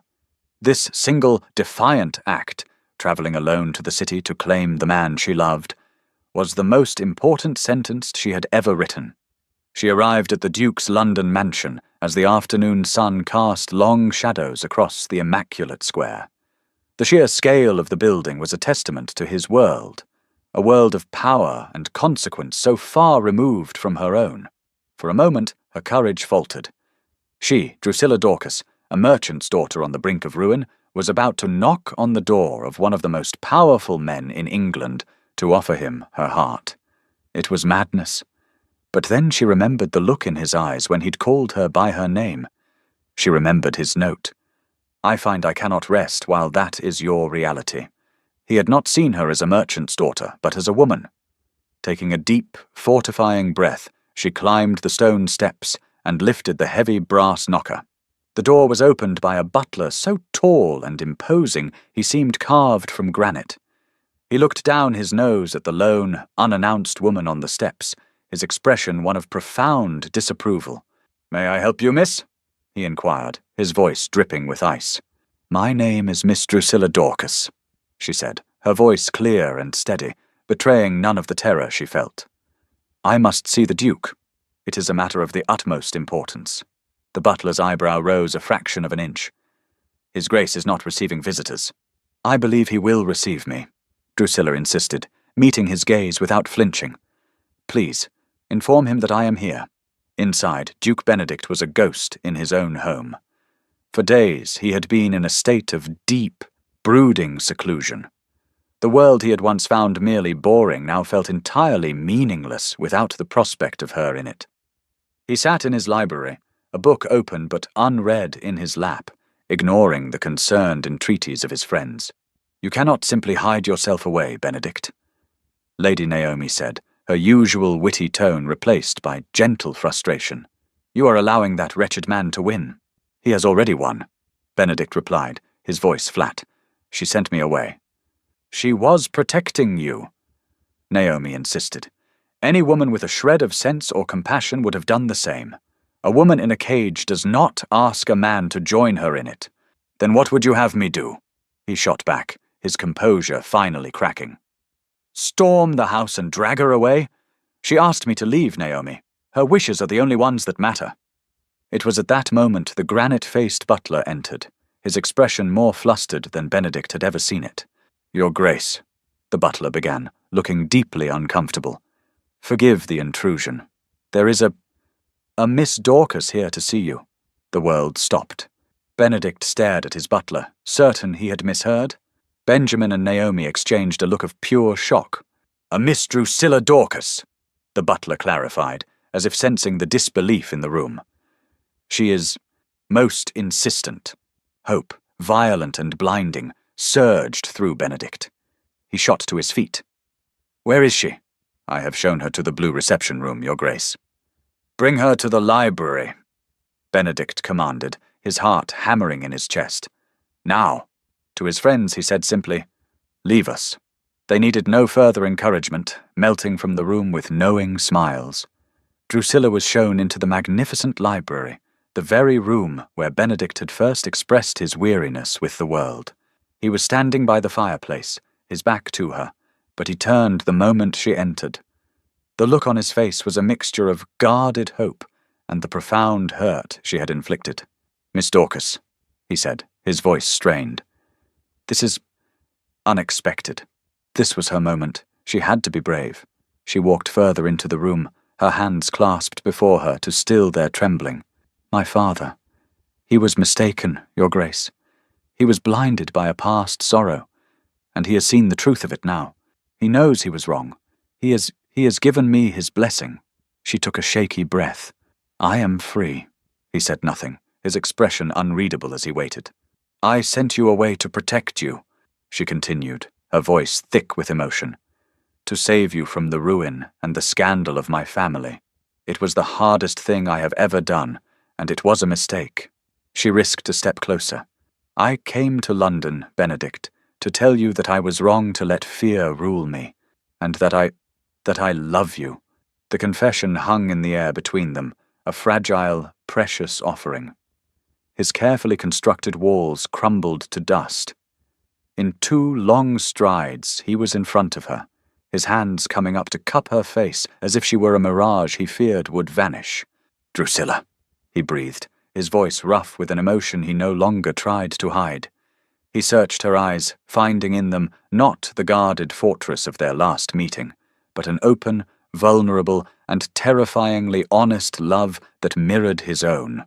And then he kissed her. It was not a gentle, tentative kiss. It was a kiss of desperation and relief, of homecoming and discovery. It was the culmination of every stolen glance, every witty retort, every secret note, every moment of aching proximity. For Drusilla it was the breaking of a spell, the shattering of a cage, a promise that she was not her mother's ghost, but a living, breathing woman worthy of a fierce and gentle love. When they finally broke apart, breathless, he rested his forehead against hers. "I thought I had lost you," he whispered. "You have found me," she replied, a joyful, tearful laugh bubbling up from her soul. For the next hour they existed in a blissful bubble of their own creation. They talked, they laughed, He showed her his collection of rare books, and she finally felt the quiet click of a soul settling into its rightful place. It was not the wealth or the title that felt like home, it was the man. He was in the middle of telling her about his plans to build a new library at his country estate when the butler entered again, his expression apologetic. "Your Grace, forgive me. A special courier has just arrived from Hertfordshire. An urgent message for Miss Dorcas." Drusilla took the letter, a cold knot of dread forming in her stomach. It was from her stepmother. Her hands trembled as she broke the seal. The note was short, the handwriting frantic. "My dearest Drusilla, I pray this finds you well. A terrible thing has happened. Your father's creditors, hearing of the Duke's refused proposal, have called in all his notes at once. The bailiffs are to arrive tomorrow morning. We are to lose everything. Forgive me, Rhoda." The colour drained from her face. She looked up from the letter, her eyes wide with a familiar, chilling horror. She had just found her perfect, impossible happiness, and in the very same moment, the ruin she had tried to protect him from had not just arrived at their door, it was about to break it down. "Drusilla?" Benedict asked, his smile fading as he saw her expression. "What is it? What's wrong?" "Drusilla?" Benedict's voice was soft, but it cut through the fog of her horror. "What is it? What's wrong?" She couldn't speak. She simply handed him the letter. Her hand was trembling so violently that the paper rattled like dry leaves. He took it, his expression shifting from concern to a hard, focused intensity as he read. The silence in the magnificent library stretched, thick and suffocating. When he finished, he placed the letter on the table and looked not at it, but at her. She saw the familiar walls closing in, the shame of her family's failure, the ruin she had been so desperate to shield him from. Her first instinct was to flee, to push him away, to sever this impossible connection before it was destroyed by the impending collapse of her world. "You see?" she whispered, the words tasting like ash. "This is the ruin I spoke of. The scandal. This is what my family is. You cannot be a part of this. You must not." He listened to her, his expression calm, and when she was finished, he did something she did not expect. He did not offer pity. He did not offer escape. He simply stepped forward, took her hands in his, and held them firmly. "You are right," he said, his voice a low, steady anchor in her storm. "I cannot be a part of this." He paused, his thumb tracing a soothing circle on her knuckles. "Because we are going to be the end of it." She stared at him, uncomprehending. "This is not ruin, Drusilla," he explained, his gaze unwavering. "This is a problem. It is a set of circumstances brought about by desperate men, and we are going to solve it. Together." The word hung in the air between them. "We." It was a word of such profound partnership, such unconditional support, that it began to silence the screaming panic in her mind. He led her to a chair and then walked to the bell pull, his movements calm and purposeful. "I am not the fantasy you feared I was, Drusilla. I am a man of substance, and my resources are not just for show." Within minutes, his man of business, a sharp-eyed solicitor named Mr. Davies, was shown into the library. Benedict explained the situation with a cold, clear precision that amazed her. He spoke not of a family in crisis, but of a business under siege. "The creditors have called in Sir Alister's notes in unison," Benedict explained. "They sensed weakness after my proposal was delayed. It is a coordinated attack. I want you to find every creditor, Davies. You will buy every last shilling of Sir Alister Dorcas's debt. Use the Pendleton Holding Company. I want the purchases to be anonymous for now. The foreclosure is to be stopped by sunrise." "It will be done, Your Grace," the solicitor said without batting an eye. "Then," Benedict continued, "I want a full analysis of Sir Alister's trade business. I have seen his name in passing. He deals in textiles, does he not? Find his suppliers, his shipping routes, his weaknesses. I suspect he is over-leveraged in the French markets. We will restructure it. There is potential there, if it is managed correctly." He was not simply throwing money at the problem. He was dismantling it, piece by piece, with strategy and intelligence. And more than that, by speaking of her father's business with respect, he was crafting a solution that would not destroy Sir Alister's pride. He was offering not a handout, but a lifeline. They travelled back to Hertfordshire the next morning. Drusilla sat beside Benedict in his comfortable travelling carriage, the world outside flying by in a blur. He did not let her face this alone. When they arrived, the atmosphere at the Dorcas home was bleak and funereal. Jennings, the butler, looked 100 years old. Sir Alister was in his study, a broken man, waiting for the end. Benedict entered the study alone at first, asking Drusilla to wait outside. After a few minutes, he opened the door and beckoned for her to join them. Her father was standing by the window, his back to them, his shoulders slumped in defeat. "Sir Alister," Benedict said, his tone respectful, "I believe we have a mutual interest in the stability of the textile trade." Her father turned slowly, his face etched with shame and confusion. "Your Grace, there is no need for this. You should not be here. My family is undone." "On the contrary," Benedict replied, moving to the desk. "I have spent the night reviewing your accounts. Your network of suppliers is impressive, but your shipping routes are vulnerable to French tariffs. It is a common problem." He laid a piece of paper on the desk. "My own shipping interests in the East are secure and underutilized. I propose a partnership. I will provide a new, stable route for your goods and a significant investment to modernize your mills. In return, my trading company will take a percentage of the profits." Sir Alister stared at him, dumbfounded. It was not charity. It was a business proposition, one that acknowledged his expertise as a merchant and offered him a path to solvency, not a bailout. It was an act of profound and unexpected grace. He looked from the Duke to his daughter, who stood beside him, her expression full of a quiet, steady love. He finally understood. This man was not trying to possess her. He was protecting her, and in doing so was protecting them all. "Why?" Sir Alister whispered, his voice thick with emotion.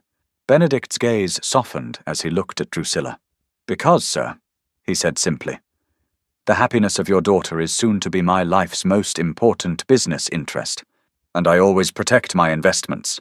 For the first time, Sir Alister's eyes met his daughter's, and in them she saw a flicker of the father she had never known, a man humbled, grateful, and finally proud. In the weeks that followed, a quiet miracle unfolded. The threat of the creditors vanished. Under the guidance of the Duke's expert solicitors, Sir Alister's business was restructured, stabilized, and set on a new path to prosperity.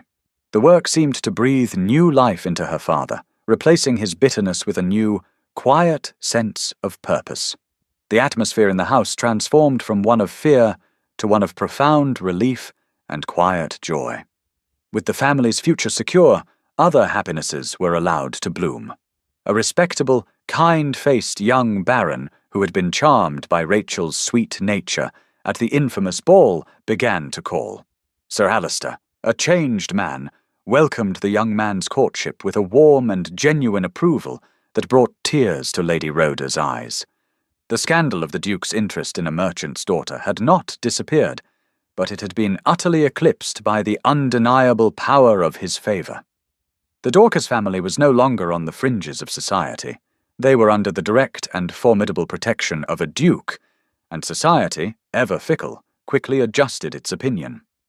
Drusilla and Benedict were now formally and very publicly engaged. One golden afternoon, they walked together through the very gardens where she had once met him in secret terror. Now she walked openly on his arm, her future duchess, her heart full and at peace. "A quiet wedding, I think," she said, leaning her head against his shoulder. "Here, with just our family. Whatever my duchess desires," he replied, stopping beneath the shade of the old oak tree, the site of their first dangerous meeting. He tilted her chin up, his expression full of a love so deep it still made her breath catch. "Are you happy, Drusilla?" "I am more than happy," she whispered. "I am home," he smiled. "Good. Because my mother's jewels have been locked away for far too long. I was beginning to think they would never see the light of day again. Everything was perfect. The past was healed, the future was bright. Their battles, it seemed, were finally over. The morning of the wedding dawned clear and bright, a perfect day in early June. Sunlight streamed into Drusilla's bedchamber, the same room that had once been her prison, but was now filled with the joyful, bustling energy of her family. Lady Rhoda, her eyes bright with tears, fussed over the placement of a pin, while Rachel and Bertha, resplendent as bridesmaids in soft yellow silk, arranged the gossamer light veil over Drusilla's hair. The wedding was to be a quiet affair at the local parish church, just as she and Benedict had wished. It was a celebration of love, not a performance for society. Just as they were about to descend, there was a soft knock on the door. It was Sir Alistair. He stood on the threshold, looking at his daughter not with the tormented gaze of his past, but with a simple, profound, paternal pride. "You look just like her," he said, his voice thick with emotion. But for the first time, it was not an accusation. It was a loving remembrance. "Your mother would have been so proud of the woman you have become." He stepped forward, holding a small velvet box. "As am I." He opened it to reveal a delicate silver locket engraved with her mother's initials. This was hers. She wore it on her own wedding day. "I want you to have it." Drusilla's fingers trembled as she took it. It was more than a gift. It was an apology, a blessing, an act of healing that closed a wound that had been open for her entire life. She couldn't speak. She simply leaned forward and kissed her father's cheek, a gesture of forgiveness that washed away years of pain. "Be happy, my girl," he whispered. "That is all I have ever truly wanted." Benedict stood at the altar, a man who had commanded armies and advised prime ministers, and found that his hands were not entirely steady. Benjamin stood beside him, offering a quiet, reassuring presence. He had thought he understood what this day meant: a marriage, a partner, the securing of his line. He had been wrong. The church doors opened, and a river of sunlight poured into the nave. And there, on the arm of her father, was Drusilla. She was a vision in ivory satin, her chestnut hair adorned with simple white roses, her mother's locket resting against her throat. She was beautiful, yes, more beautiful than any woman he had ever seen. But as she walked towards him, her amber eyes fixed on his, he saw so much more. He saw the woman who had stood defiant in a dress made of shame. He saw the sharp, brilliant mind that had challenged and delighted him. He saw the fierce loyalty that had made her defend her sister, and the profound courage that had made her ride to London to claim him. He saw the survivor, the scholar, the lover, the friend. He saw the other half of his own soul. As she reached the altar, Sir Alistair placed her hand in his. Benedict's grip was firm, a silent vow. "I will protect you. I will cherish you. I will honor you for all the days of my life." They turned to face the clergyman, but they saw only each other. Their vows were not the rote recitations of an arranged match, but the deeply personal promises of two people who had found each other against all odds. When the vicar pronounced them man and wife, Benedict turned to his bride, his heart overflowing. He lifted her veil, and with a tenderness that brought tears to Lady Naomi's eyes, he cupped her face in his hands. "My Duchess," he murmured, for her ears alone. "My love," she whispered back. Their kiss was not a performance for the crowd. It was a moment of pure, unadulterated joy, a seal on a love story that had been forged in shadow and was now, finally, stepping into the brilliant, unending light. A month later, after a peaceful honeymoon touring the serene lakes of Italy, their travelling carriage rolled through the verdant rolling hills of Yorkshire. Westland Castle, Benedict's ancestral home, rose in the distance, its grey stones warmed by the afternoon sun. As they approached, they saw that the road was lined with people. Tenant farmers and their families, villagers and estate staff had all gathered, their faces alight with happiness, as they cheered for the arrival of their new Duchess. Drusilla's heart swelled. This was her new home, her new life. Benedict did not lead her to the grand reception hall where the senior staff was waiting. Instead, he took her hand and guided her down a quiet, sunlit corridor to a set of magnificent, unopened double doors. "There is one room in this house that I wanted you to see first," he said, his eyes sparkling with a secret. He opened the doors. Drusilla gasped. Before her was a breathtaking two-story library with soaring arched windows, a beautiful wrought-iron balcony, and intricately carved wooden walls. But it was empty. The endless shelves, reaching to the frescoed ceiling, held not a single book. "It is magnificent," she breathed, turning to him in confusion. "But where are the books?" "I had my father's old collection moved to the East Wing," he explained, stepping closer. He was a collector, but not a reader. I did not think you would share his taste for dry political treatises. He took her hands in his. "This library, Drusilla, is yours. I thought we could have the immense pleasure of filling it, together, with stories and poems and philosophies that we both love." Tears of joy welled in her eyes. It was the most romantic, most thoughtful gesture she could possibly imagine. He had not given her a room of jewels or silks. He had given her a world for her mind, her heart, her soul. She threw her arms around his neck, unable to speak, and he held her, laughing softly. That evening, as they stood on a private balcony overlooking the vast, peaceful landscape of their home, Drusilla felt a sense of contentment so profound it seemed to settle in her very bones. She was wearing a gown of soft blush pink, her favorite color, a gift from her husband. The shadows of her past were gone, replaced by the warm, steady light of his love. "Thank you," she said quietly, leaning her head against his chest. "For everything. For seeing me." He wrapped his arms around her, pulling her close. "Drusilla," he said, his voice a low, happy rumble. "Do not thank me. Before you, my life was a series of duties, all in shades of grey. My houses were museums, my days were obligations. You brought meaning and colour into my world." He kissed the top of her head. "You, my love, are all the colour I will ever need." She looked up at him, her heart overflowing. She saw in his eyes her past, her present, and her future. She saw a love that was not a cage, but a liberation, a love that had not created her worth, but had simply finally given it the light in which to shine. He was her partner, her champion, her home, and as he lowered his head to kiss her, she knew, with a certainty that reached into the depths of her soul, that this was what happily ever after truly felt like. A practice game, every word a stone. Then you walked in wearing everything my heart swore to despise. The color I once hated now burns behind my eyes. The color I hated became the hue of my desire. You turned my reason into flame, set my still world on fire. I swore I'd never chase again, but I ran right from the start. The color I hated now holds my heart.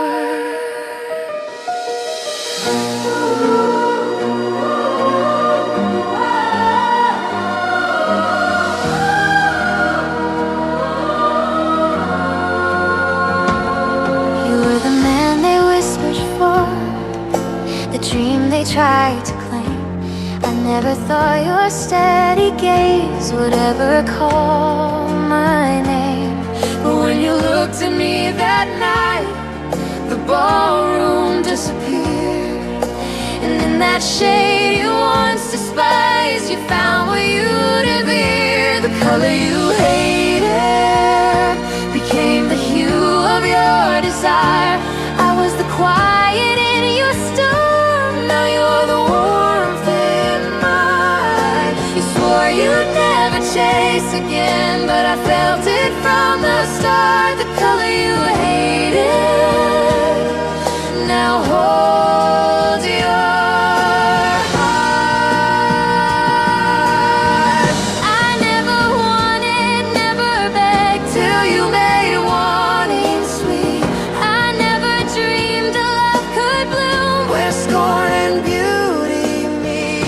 Now every shade that once meant pain feels holy in this light. For the color you hated now paints your life in white. The color you hated became the hue that made you see that love can bloom in strangest ways and still feel destiny.